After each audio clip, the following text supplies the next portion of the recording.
Welcome back to Day at the Dude Ranch. Who wants to build a guitar? Alright, so here we go. Remember the template video I put out? Well, here I am cutting a pickguard via a template. I'm doing a couple of them because I've actually have a need for a couple of these pickguards. So since I don't like cleaning up all those little plastic beads any more than I have to, I'll just make a big mess all at once and clean it up all at once. So here we go. So did the cutting, and now I'm just doing a little chamfering around here. I use like I think it's 45, something like that. A little router bit that's going to trace the bearing around the template and then actually cut off a little bit of the plastic. Just gives it a really cool look, especially with the 3-ply, because you get to see all the colors come out. See there? You got the black, white, black. Like an little Oreo cookie there. Oreos. Some people call them cocktail sticks. Some people call them toothpicks. I call them locator pins. And here they are, just keeping everything straight while I make all the little holes for the screws. And now I'm just using a little bit that's going to make it so the screws recess. Is that a chamfer bit too, or what's that called? Leave a comment. Educate me. I'm always forgetting names of things. And now we cut the neck pocket. Notice how I kind of have that thing a little hung out there, a little extra, because I like to custom fit it to the neck pocket. And then check it and make sure it works. Ta-da! Yeah. All right, quit admiring it. Put it away. Move on to the next part. Come on. All right. So this pick guard's kind of funny. It kind of uses just half of it for the hold the pickup in, and the other half is mounted straight to the body. So I used a little piece of plastic to level that template. I don't know if you saw that. And now I'm using a multi-step drill bit by hand to cut the little plastic around where the tune-o-matic is going to fit.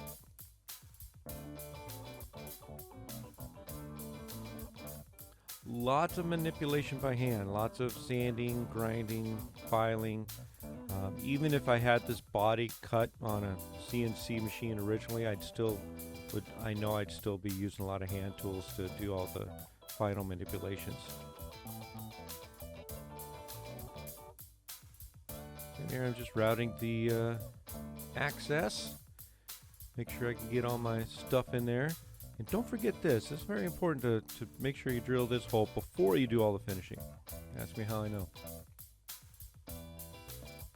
And now I'm going to put a chamfer around the body, and I'm just testing it on the chunk piece of scrap, making sure it all fits. Very important to do that, I found out. Don't ask me how.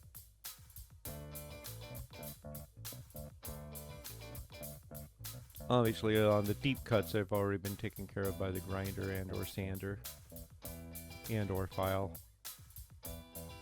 And now I'm just custom fitting that little taper there where the pickguard and the walnut meet. Just kind of making sure everything is groovy. This is all just the final stages, getting this thing prepped for finish.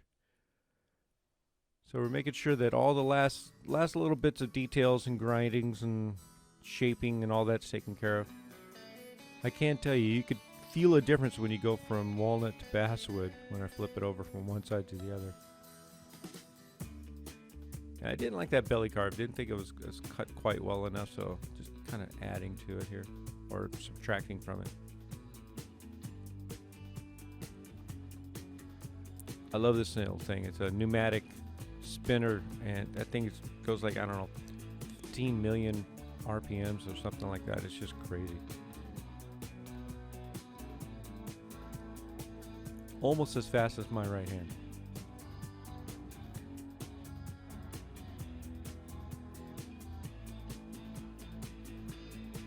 Yeah, fun part. So in case you haven't seen me sand enough, now you get to see me sand.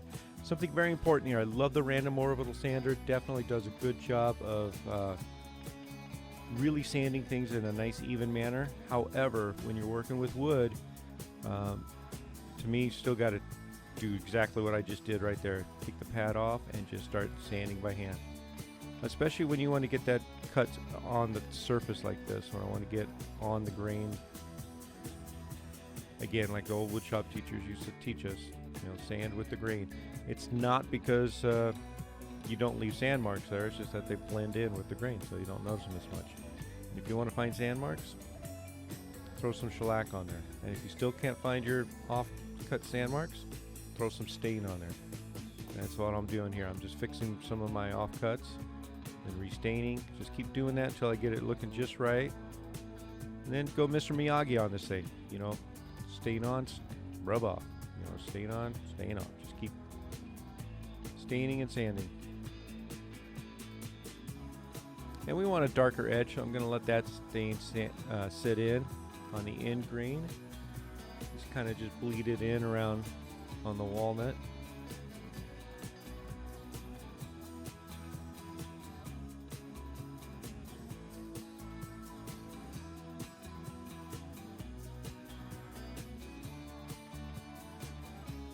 And now we're doing the sandbag thing. Notice the spray bottle.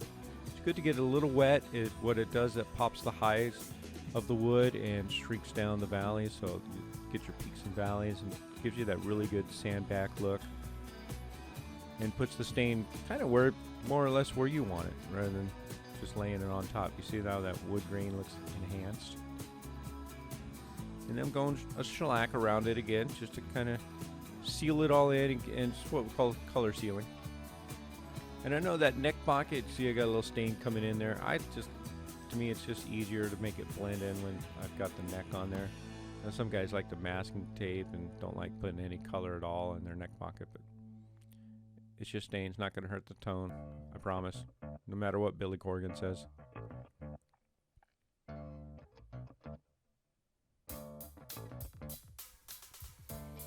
And I'm back to the oil. So some more oil, some more shellac, some more oil. Get it ready. Scuff it. And it looks like I'm just doing all this at once, but if you notice some of the fade ins from when I actually walk away, let it sit for a few minutes, then come back. And I think you just wanted to stare at it for a few minutes, make these videos even longer than they have to be.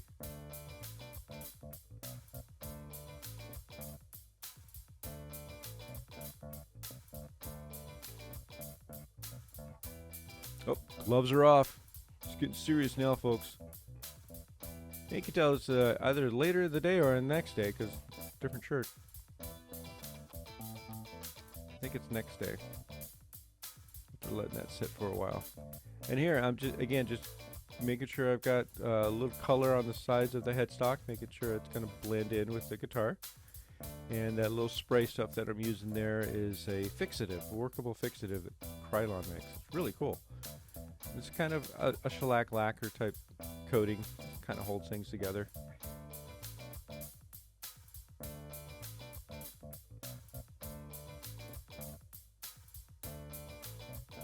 And I'm just getting a little black in the spray pocket, in the pocket there. That's just primer. Everything works with primer. Now what I'm doing is I like the fade enough my hand, but it just didn't have that smoky enough look to it. So I'm going to use my airbrush and kind of just blend it all in. And then you see that the big pot there that I mixed up, that's going to go through my regular HVLP sprayer, and I'm just going to make that back a little smokier. So see here, I'm blending in the heel.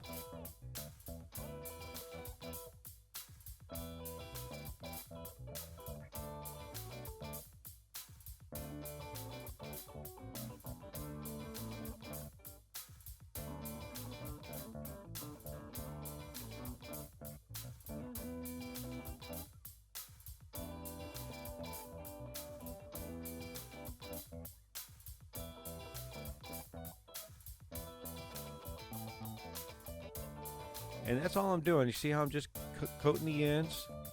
There's a lot of spray that's disappearing because I'm letting it go. And here I'm just doing, again, just doing the ends. Making sure we get that fade in really nice and smooth looking. That's why you see my airbrush is way at a distance. I don't want a tight, crisp line here. I want that smoky look to it.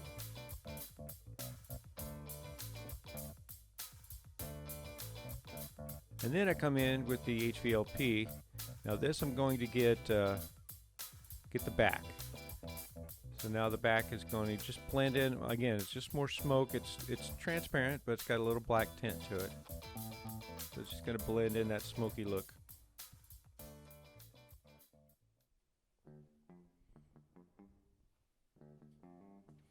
Now while that's setting, and this may even be either later that same day or the next day, because again, different shirt. So I'm able to show you in 4 episodes what I'm doing here, and 4 16 to 20 minute episodes. But it takes about 60 to 90 days for me to have a complete guitar, which actually compared to a lot of factories, that's not bad. But still, it does take time. There's a lot of time where you just can't touch it. Now putting on here, we're doing a treble bleed on the volume pot, and they're the standard 22 MF on the tone pot. But the tone pot here, you see that's going to be a push-pull pot.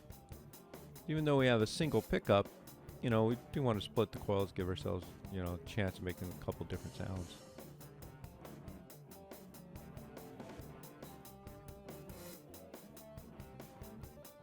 As you can see by the box and the little ice cream bucket there, I use ice cream buckets to keep all my parts from each job, so I keep them separated. You see on there, that's obviously not the normal pickup I would use. That's the pickup the customer wanted. It's a rail hammer. Pretty cool little pickup.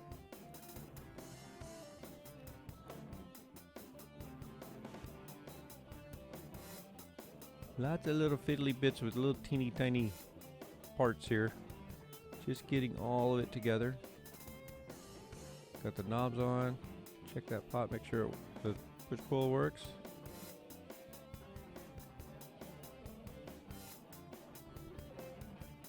Then getting everything set up here. Final day, just getting a little more rub down on the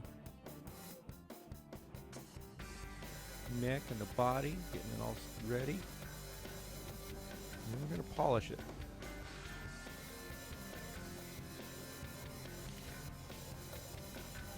And we really wanted that hand rub look on this, so that's what we're doing. So I'm just using the pads, just making my way through the stages, using pads, rubbing a little more oil. It's a wet sanding technique, but instead of wet sanding with just water, I'm using a lot of oil, rubbing it actually in and just filling in whatever nooks and crannies might have. I call them pimples and dimples. So sometimes you get little, bits of dust or whatever, it makes a pimple. Sometimes you get a little dimple where the finish just didn't set right. So just rub those out and again, apply more oil. So I've got a little bit of a poly going on from the spray. Obviously that's polyurethane. And then I've got that varnish from the oil. So just going back and forth. And what's really nice is, of course, you do need to scrub a little bit for substrates to get them to blend in. But then once you start getting on that oil, you can actually go up in grades on the paper. So I've gotten up to about 1,500 in between coats. And that just gives enough room for it to grab itself, especially when it's fresh. And then it just grabs and it allows you to polish and remove scratches as you go. So here I'm just buffing it out at 5,000 grit. So no more oil at this point. It's just a matter of buffing and buffing. And I take it all the way to 12,000 grit by hand.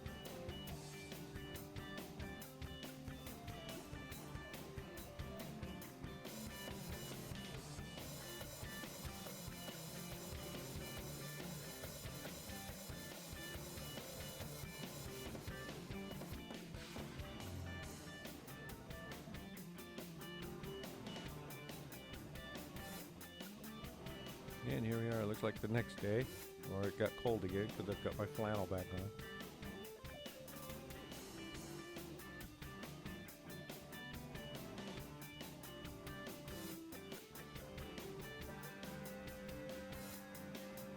on. Aha, tuners.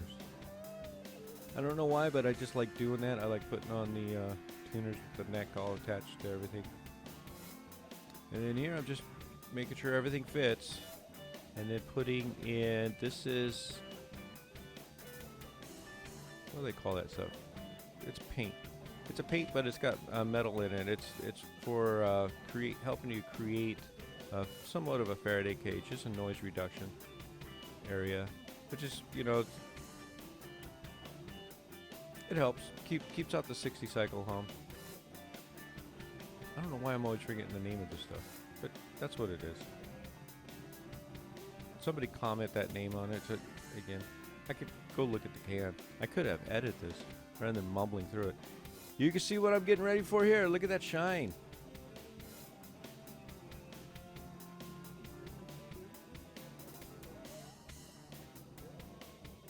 Here we go. The next morning. And rub it down one more time. Now, it is almost freezing this morning. And I could say that because I live in Southern California, and anything below 65 degrees is freezing. So I'm wearing 2 flannels, and I've got my barn doors open. So here's that mount. So it's kind of weird. It's counterintuitive when you go to make the adjustments on that, because one raises it up, one goes down.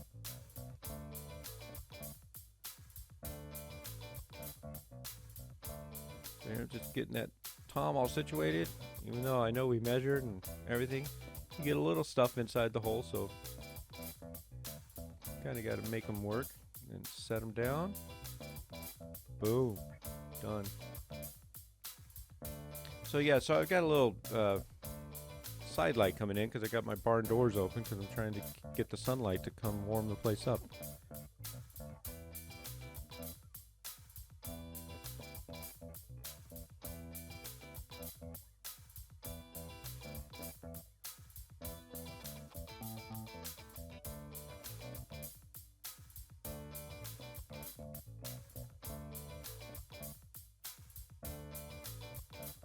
Here's another trick I've learned.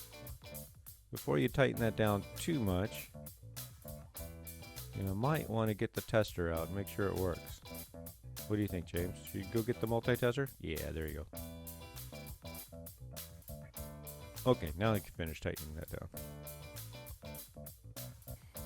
And look at this. The pickguard plate, all the screws are going in. You know what that means?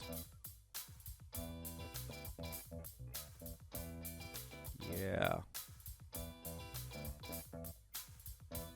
Bixby. I really appreciate you folks following along on this. Please leave comments. Let me know what you think. Even if you think I did something wrong or you think I could do better, hey, I'm a student too, so I'm more than welcome to read any comments of any sort. You know, watch the language if you don't mind, but hey.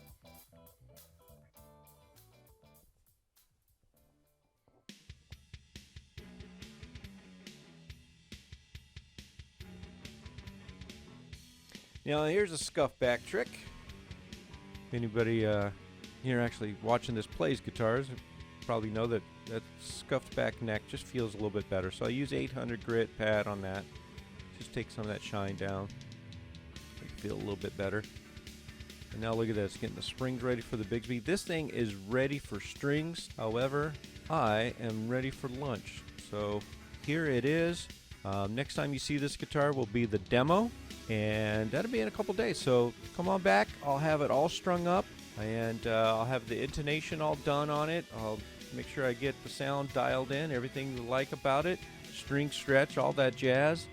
And you know, I may figure out how to play it. I'll have the strap pegs on and everything. It'll be done. And what can I say? Please click the like and subscribe buttons. Thanks again for tuning in to Do Craft Guitars.